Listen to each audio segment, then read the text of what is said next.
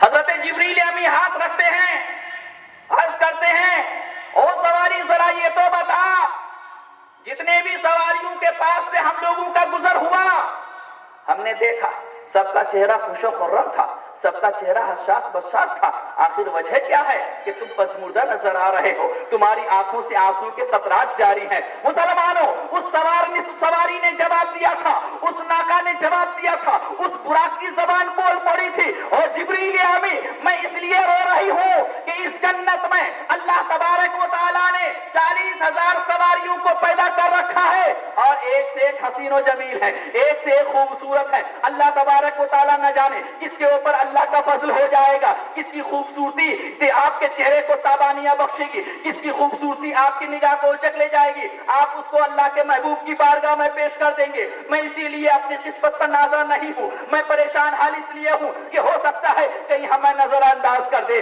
ہو سکتا ہے کہ کہیں ہمیں فراموش کر دے، اس لیے کہ میں زیادہ خوبصورت نہیں ہوں۔ اتنا کہنا تھا، اللہ تبارک و تعالیٰ نے ارشاد فرمایا اور جبرائیل میرے محبوب کو عاجزی و انکساری ہی تو پسند ہے۔ ارے یہ اونٹنی، یہ ناقہ، یہ سوار عاجزی و انکساری کے ساتھ میرے محبوب کی بارگاہ میں میرے محبوب کی خادم بننے کے لیے تیار ہے، میرے محبوب کی سواری بننے کے لیے تیار ہے۔ جبرائیل سارے سواروں کو چھوڑ دو، ساری سواریوں کو نظر انداز کر دو، چلو اسی سواری کو لے لو۔ مسلمانوں، یہ عاجزی کا تقاضا تھا۔ اگر وہ سواری نہ رویا ہوتا، اگر وہ اونٹنی اور وہ براق نہ رویا ہوتا، شاید رسول کائنات کی سواری بننے کا شرف حاصل نہیں ہوتا۔ آج بھی اللہ تبارک و تعالیٰ نے ارشاد فرما دیا ہے، اے مسلمانوں لا تمشی فی الارض مرحا، میری روئے زمین پر کبھی اکڑ کر مت چلنا۔ اگر میرے روئے زمین پر اکڑ کر چلو گے، تمہاری دنیا بھی غارق کر دی جائے گی، تمہاری آخرت بھی برباد کر دی جائے گی۔